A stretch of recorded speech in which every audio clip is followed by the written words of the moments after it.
Selamat pagi teman-teman, senang sekali bisa berjumpa dengan Anda ya. Kali ini kita akan bicara mengenai kursus online yang sangat menarik. Topiknya adalah 7 Habits of Highly Effective People. Seperti yang tertampil di slide Anda, di slide layar HP Anda atau laptop Anda ya, di belakang saya ini. Sebuah topik yang sangat powerful, yakni 7 Habits of Highly Effective People. Ya, 7 kebiasaan baik yang dilakukan oleh orang-orang yang efektif, orang-orang yang produktif. Presentasi kali ini atau kursus kali ini saya dasarkan dari buku yang berjudul 7 Habits of Highly Effective People ya. Di halaman slide kedua ini saya tampilkan cover bukunya, The 7 Habits of Highly Effective People. Buku ini dikarang oleh Stephen Covey ya, buku yang legendaris, buku klasik, terjual lebih dari 25 juta kopi, tebalnya sekitar 300 halaman ya. Nah, kali ini kita akan mengupas isi buku itu secara praktikal ya. Dan saya akan ngasih contoh-contoh praktikalnya bagaimana menerapkan 7 habit sehingga Anda bisa menjadi manusia yang produktif. Oke. Ya, jadi di dalam slide berikutnya saya bilang nih, buku berjudul 7 Habits of Highly Effective People adalah karya klasik yang isinya tetap masih relevan hingga hari ini. Kenapa begitu? Sebab 7 prinsip yang kebiasaan yang diuraikan dalam buku ini bersifat universal dan memiliki relevansi kuat dengan kehidupan profesional kita sehari-hari. Ya.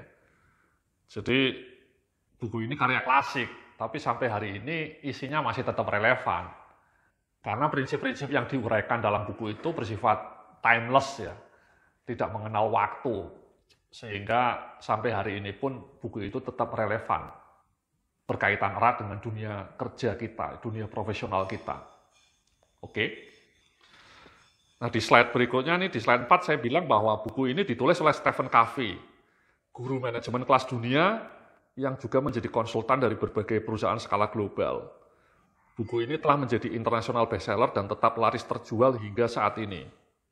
Hingga hari ini buku 7 Habits telah terjual lebih dari 25 juta kopi di seluruh dunia. Ya, buku ini ditulis oleh Stephen Covey ya, seorang ahli manajemen terkenal, dan dia memang terkenal gara-gara buku ini ya. Dia punya lembaga konsultan juga namanya Stephen Covey, dan kliennya banyak ya, perusahaan-perusahaan kelas dunia, mulai dari Microsoft, Citibank, Boeing, hingga Google gitu ya. Nah, buku ini juga sampai hari ini tetap menjadi bestseller ya. Nah, apa saja isi buku itu? Mari kita lanjutkan ya. Di dalam slide berikutnya saya bilang ini secara garis besar, buku ini berisikan 7 habit atau kebiasaan yang perlu ditumbuhkan agar seseorang sukses menjadi manusia yang efektif dan produktif. 7 kebiasaan ini dibagi ke dalam 3 dimensi utama. Ya. Jadi ada 3 dimensi. Langsung lanjut aja. Di dalam dimensi yang pertama, Stephen Covey menyebutnya sebagai dimensi personal effectiveness. Ada 3 habit di dalam personal effectiveness ini, yakni habit proaktif, be proaktif. Kemudian yang kedua, habit begin with the end in mind. Dan kemudian habit ketiga, put first thing first. Ya, jadi harus menjadi manusia yang proaktif, yang penuh inisiatif. Yang kedua, memulai semua langkah dengan tujuan akhir di kepala Anda. Ya. Begin with the end in mind. Mulailah perjalanan Anda dengan satu tujuan yang jelas, destinasinya jelas gitu ya, supaya langkah Anda menjadi lebih tertata, tidak kesasar, tidak nyungsep teman-teman. Ya, ada tujuan akhir yang jelas, dan yang berikutnya itu put first thing first. Jadi kita harus bikin skala prioritas yang penting, tahu mana yang harus diprioritaskan dan mana yang harus didelegasikan. Jangan malah kita memprioritaskan hal-hal yang tidak penting gitu ya. Mengalokasikan beragam sumber daya yang banyak, waktunya terbuang untuk sesuatu yang tidak prioritas. Itu kan hidup kita bisa kelam, teman-teman. Oke? Ya, stagnan. Nah, di dalam slide berikutnya ini ada dimensi yang kedua, yakni dimensi interpersonal effectiveness. Jadi kalau yang tadi dimensi personal, diri sendiri, kalau ini dimensi interpersonal. Jadi hubungan antar manusia, antar Anda dengan rekan kerja Anda, dengan atasan, dengan bawahan, dengan mitra bisnis. Ya. Di dalam dimensi interpersonal effectiveness ini ada 3 habit. Namanya yang pertama habit think win-win, ya, win-win solution. Yang kedua habit seek first to understand, then to be understood. Jadi kita memahami dulu perspektif orang lain, memahami dulu kebutuhan orang lain, baru kita minta dipahami gitu ya. Yang sering terjadi kan kita memaksa orang lain untuk selalu memahami diri kita terlebih dahulu. Bahkan kalau kepentingan orang lain itu tidak sama dengan kepentingan kita, kita abaikan. Itu kan tidak jadi win-win, tapi win-lose. Dan yang terakhir synergize atau membangun sinergi, membangun kolaborasi. Itu dimensi yang kedua, ada 3 habit juga.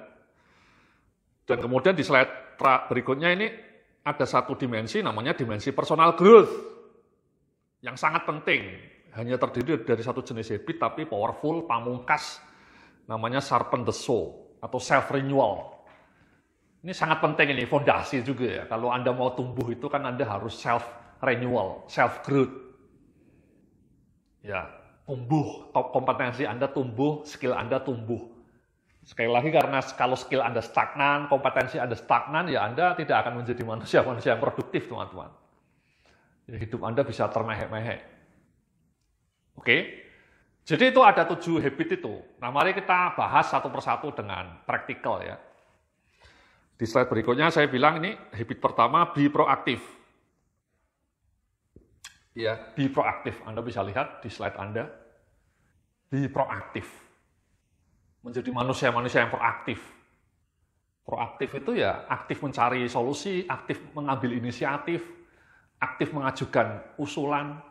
Jangan menjadi manusia-manusia yang pasif gitu ya. Saya bilang di slide berikutnya nih ya, di slide berikutnya di slide 10 nih ya.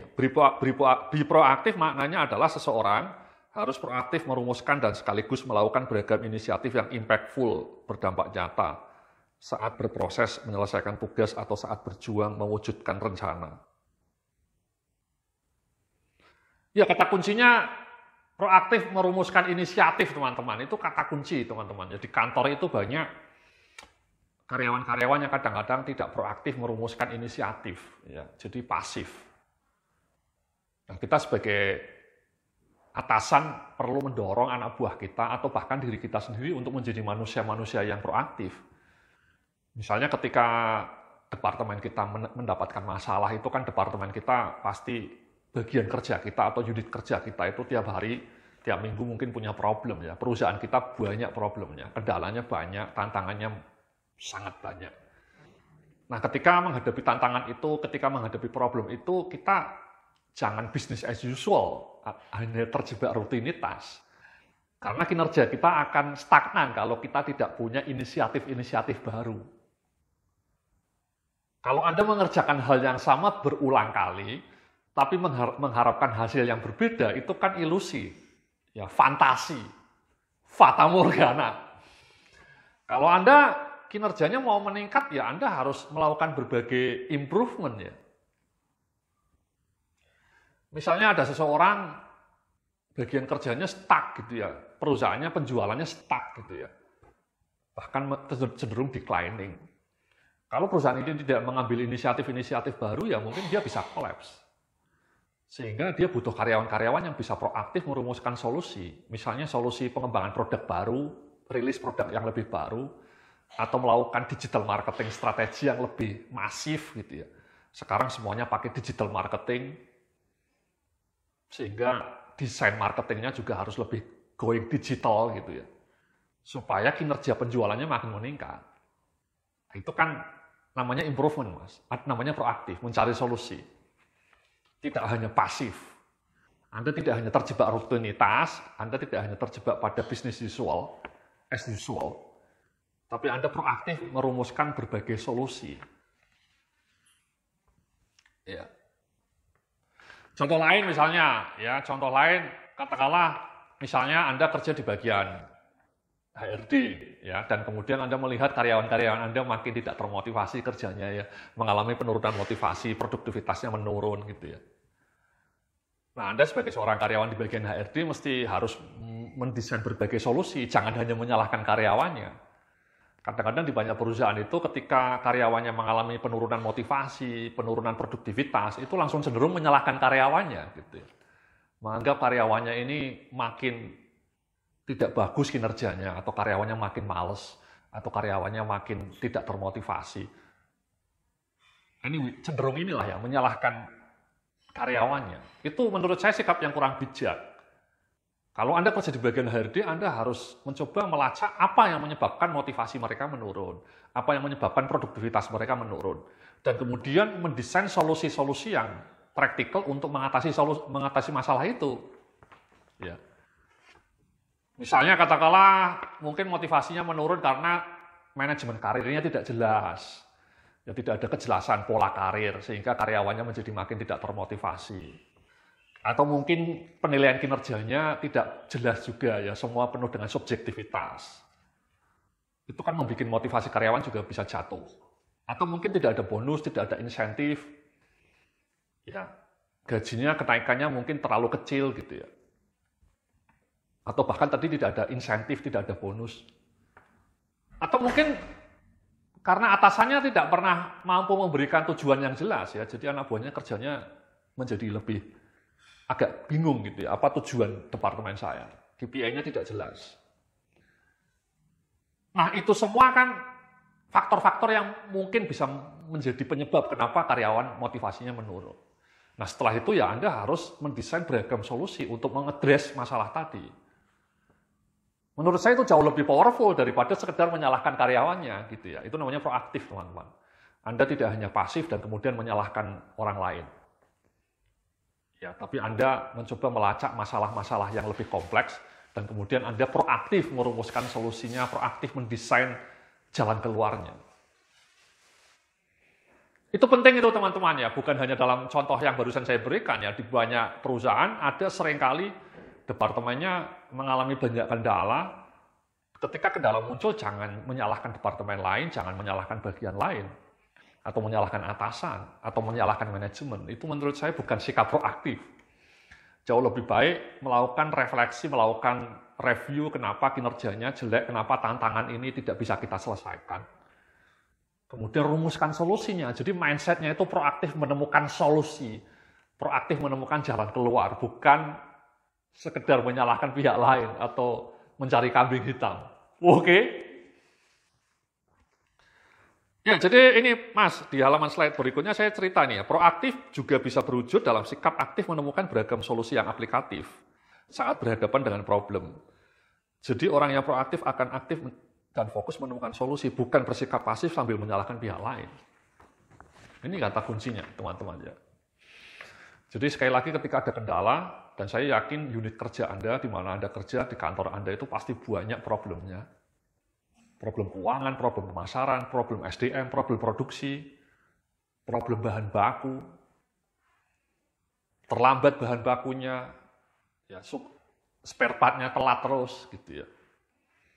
Tapi alih-alih menyalahkan pihak lain, Anda harus proaktif, duduk bersama mencari solusi.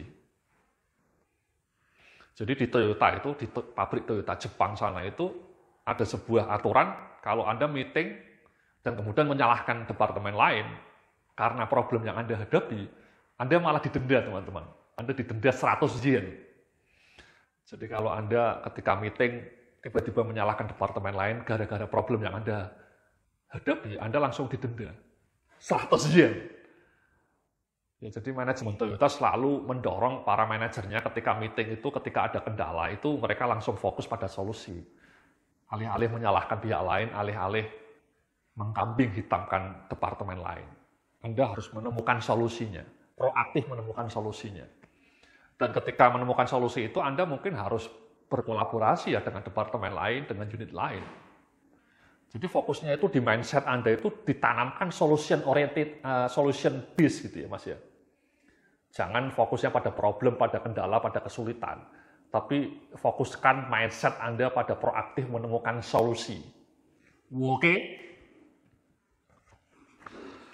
Nah, di dalam slide berikutnya ini saya bilang juga ya, sikap proaktif juga bisa berbentuk sikap resourcefulness. atau semacam sikap panjang akal dan selalu gigih menemukan sumber daya yang diperlukan agar sukses meraih tujuan.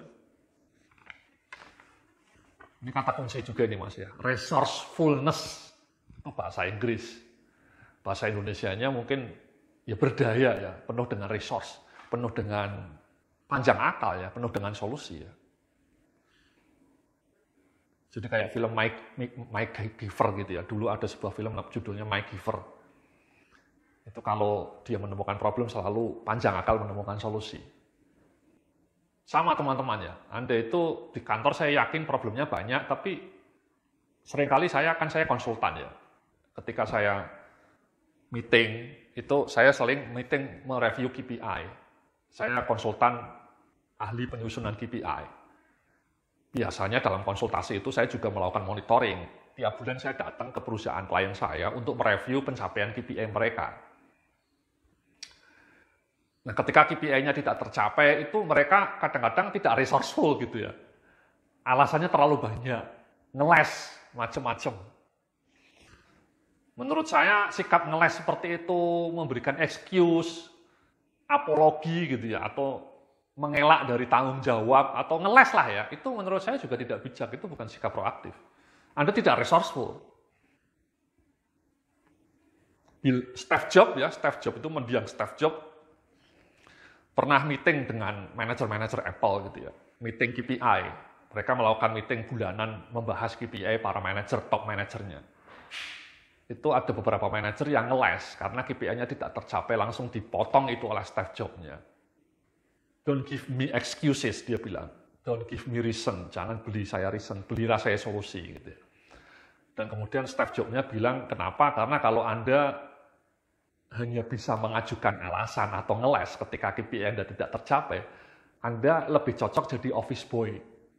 Tidak cocok jadi top manager. Sekali lagi, kalau Anda KPI-nya tidak tercapai dan kemudian Anda hanya sibuk ngeles, Anda itu lebih cocok jadi office boy. Bukan jadi manager. Oke. Jadi itu diingat-ingat teman-teman ya. Jadi ketika Anda punya problem, itu gigih menemukan solusi, panjang akal, resourceful, be resourceful gitu. Nah kadang-kadang orangnya ngeles, saya tidak bisa Pak menjalankan solusi itu. Misalnya katakanlah ada contoh perusahaan misalnya menemukan fakta bahwa karyawannya tidak punya KPI gitu ya. Manajer HRD-nya merasa solusinya ya harus menemukan KPI, merumuskan KPI untuk berbagai departemen. Tapi manajer HRD-nya itu bilang, saya tidak bisa bikin KPI Pak Yudhya, tim saya tidak bisa bikin KPI, terlalu sibuk gitu ya. Atau mungkin ilmunya tidak cukup. Nah itu kan solusinya mudah ya, Anda belajar kalau ilmunya tidak cukup gitu ya. Anda mencari berbagai bahan ya, atau mungkin datang ke website saya dia. Blog saya itu banyak membahas mengenai KPI. Bahkan saya juga menulis buku mengenai KPI. Anda bisa beli buku saya. Atau kemudian Anda juga bisa menyewa konsultan gitu ya. Atau bahkan mungkin membeli orang yang menjual paket KPI yang sudah jadi gitu ya. Ada di beberapa website, ya termasuk saya sendiri ya, saya menjual paket KPI yang sudah jadi. Jadi Anda nggak perlu bingung. Poinnya adalah, moralnya adalah bahwa ketika Anda menemui masalah, jangan menyerah begitu saja ya. Tapi Anda proaktif menemukan solusi, resourceful, be resourceful. Ya, panjang akal menemukan solusi. Jangan langsung, saya nggak bisa Pak. Susah Pak, sulit Pak. Ini harus melibatkan departemen lain Pak. Itu bukan wewenang saya. Itu kata-kata kayak gitu klise menurut saya. Tidak bisa, ini domainnya departemen lain. Saya tidak punya wewenang Pak. Itu klasik ya, klise. Menurut saya itu semua bisa diatasi kalau Anda panjang akal. Kalau misalnya wewenang Anda terbatas, ya Anda bisa kolaborasi, Anda bisa membangun hubungan yang persuasif dengan pihak lain, supaya Anda bisa melakukan persuasi kepada pihak lain untuk bersama-sama mencari solusi. Oke? Itu habit pertama teman-teman ya. Nah, habit kedua ini di halaman slide berikutnya nih saya bilang begin with the end in mind. Ya, begin with the end in mind. Anda bisa lihat di slide-nya ya. Jadi begin with the end in mind ini jelas ya bahwa tadi saya bilang ya bahwa ketika Anda mau pergi, Anda mau bekerja di tim Anda itu Anda punya tujuan akhir ya. Dalam bahasa yang lebih konkret, begin with the end in mind ini kalau dalam konteks perusahaan mungkin visi misi Anda ya. Tapi kalau dalam konteks unit kerja ya KPI Anda, target kerja departemen Anda apa? Ya, misalnya kalau HRD salah satu target penting itu ya menurunkan turnover ya. Jangan sampai employee turnover-nya tinggi. Jangan sampai karyawannya itu sering resign. Masuk, keluar masuk itu kan menghabiskan banyak waktu dan berat. Kalau misalnya Anda kerja di bagian marketing ya jelas ya, end goal-nya penjualnya meningkat, kepuasan pelanggannya meningkat, jumlah pelanggan loyalnya meningkat. Ya. Kalau Anda kerja di bagian produksi ya end goal-nya jelas, zero defect, produknya diproduksi dengan tepat waktu, jangan sampai molor, biaya produksinya juga aman. Gitu ya. Kalau Anda bagian purchasing atau procurement ya jelas ya, end goal-nya semua pengadaan barang dan jasa tepat waktu gitu ya. Tepat waktu, tepat mutu, dan tepat biaya. Jangan sampai pengadaan spare part-nya itu selalu terlambat, bahan bakunya terlambat dipesan, atau speknya keliru gitu ya, itu nggak boleh. Nah kalau perusahaan end goal-nya apa ya? Jelas ya, end goal-nya ya net profit-nya meningkat dengan konsisten, kepuasan pelanggannya meningkat, kepuasan karyawannya juga meningkat. Jadi ada 3 menurut saya. Kepuasan karyawannya meningkat, kepuasan pelanggannya meningkat, net profit-nya akhirnya juga akan meningkat. Itu end goal. Ya. Maksud saya semacam tujuan akhir yang harus Anda lalui tiap tahunnya. Ya. Jadi ini di halaman 14, ini saya cerita habit kedua ini bermakna bahwa saat kita hendak meniti perjalanan jauh ke depan, entah dalam perjalanan karir, perjalanan bisnis, atau perjalanan mengerjakan proyek personal, maka kita mesti memulainya justru dengan tujuan akhir yang jelas. Jadi Anda tahu destinasinya. Ya, bayangkan Anda mau naik mobil, Anda tidak tahu destinasi akhirnya. Ya Anda muter-muter, Mas, nggak jelas. Ya. Jadi Anda harus tahu tujuan akhirnya. Di slide berikutnya nih saya cerita nih ya. Memahami destinasi final aman membantu kita untuk merumuskan action plan atau serangkaian aktivitas kunci yang perlu kita jalankan. Agar kita bisa mencapai tujuan itu dengan sukses. Ini penting Mas ya. End goal-nya apa? Contohnya tadi misalnya salah satu end goal bagian HRD itu meningkatkan kepuasan karyawan ya. Itu salah satu tujuan akhir yang penting ya.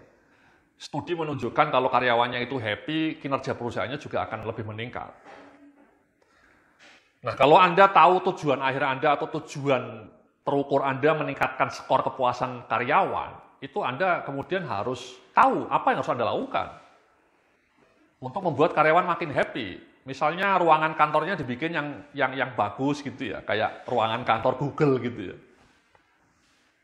Remunerasinya atau paket imbalannya ya, kompensasinya, gajinya itu kompetitif, dikasih bonus. Ya, jadi kalau perusahaan profitnya meningkat ya dibagi bersama dengan karyawan profit sharing, itu karyawannya pasti akan happy.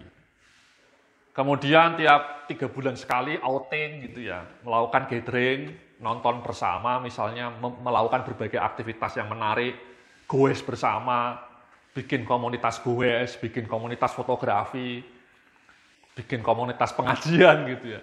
Jadi ciptakan berbagai aktivitas atau program atau inisiatif yang membuat karyawan happy. Itu kan banyak Mas listnya. Saya bisa keluar dengan sekitar sampai 10 aktivitas itu, 10 inisiatif untuk membuat karyawan happy. Sama, kalau misalnya Anda mau tujuan akhirnya meningkatkan penjualan, ya action plan-nya apa saja? Promosinya harus makin gencar di media sosial misalnya. Anda bikin SEO marketing, Anda bikin Google marketing misalnya. Anda bikin marketing plan yang lebih detail, strategi pemasarannya lebih jitu. Jadi seperti itu teman-teman ya. Jadi tujuan akhir membuat Anda bisa bikin action plan. Ya. Oke, nah di slide berikutnya nih ya, di halaman 16 saya cerita, saat memahami dengan jelas akhir perjalanan yang hendak kita tuju, maka kita juga jadi paham bekal persiapan dan sumber daya apa saja yang kita butuhkan agar sukses mencapainya. Nah tadi ya kan, Anda sudah tahu tujuan akhirnya, misalnya meningkatkan kepuasan karyawan. Action plan-nya tadi macam-macam ya. Programnya, aktivitasnya macam-macam ya, inisiatifnya macam-macam. Nah untuk mengeksekusi inisiatif itu Anda butuh apa saja? Misalnya untuk mendesain program bonus yang kompetitif, ya Anda harus punya programnya yang jelas. Anda bikin presentasi kepada atasan Anda atau kepada manajemen, apa dampaknya, Anda ukur itu. Anda kasih bukti kalau kita bonusnya diberikan, maka kinerja karyawan pasti akan meningkat. Anda berikan dengan bukti yang terukur. Itu menurut saya yang powerful. Kadang-kadang banyak karyawan, manajer HRD bilang, saya mau menaikkan gaji Pak Yudi, tapi ownernya nggak setuju. Karena Anda gagal meyakinkan owner, karena Anda tidak punya kemampuan meyakinkan owner. Karena Anda ngomongnya hanya lesan. Saya pernah punya salah seorang manajer top, dia meyakinkan atasannya untuk menaikkan gaji itu, dia bikin presentasi sampai 20 slide, before and after. Gitu. Jadi dia menunjukkan before kenaikan gaji sama after kenaikan gaji, dia ukur, dan dia kasih proyeksi, kemudian kasih bukti-bukti, kemudian atasannya atau ownernya menjadi lebih terbujuk, lebih teryakinkan. Karena usulan itu didesain dalam satu slide presentasi yang powerful, sebanyak 20 halaman, isinya detail, penuh dengan perhitungan, penuh dengan bukti-bukti, manfaat positif kalau bonusnya dikenalkan gitu ya, atau gajinya dinaikkan gitu ya. Jadi seperti itu teman-teman ya. Jadi itu namanya resourceful juga lagi-lagi. Ya, be resourceful. Oke. Nah di slide terakhir, di slide 17 nih saya cerita action plan pertama ya. Saya minta kepada Anda untuk merumuskan tujuan utama tim kerja Anda. Apa saja final result yang ingin Anda capai tahun ini. Ya. Ini assignment untuk berpikir begin with the end in mind. Jadi final result apa yang ingin Anda capai di tahun ini. Anda rumuskan itu. Terukur kalau bisa, ya targetnya terukur. Dan ini lebih bagus lagi kalau Anda kemudian ikuti dengan action plan untuk mencapai tujuan final tadi. Apa saja action plan yang harus Anda butuhkan. Yang harus Anda lakukan, dan kemudian sumber daya apa saja yang Anda butuhkan. Anda lakukan itu ya teman-teman ya. Anda rumuskan coba final goal Anda tahun ini, dan kemudian Anda rumuskan action plan-nya. Oke? Terima kasih, nanti kita sambung lagi dengan video berikutnya. Salam sukses, penuh kemuliaan.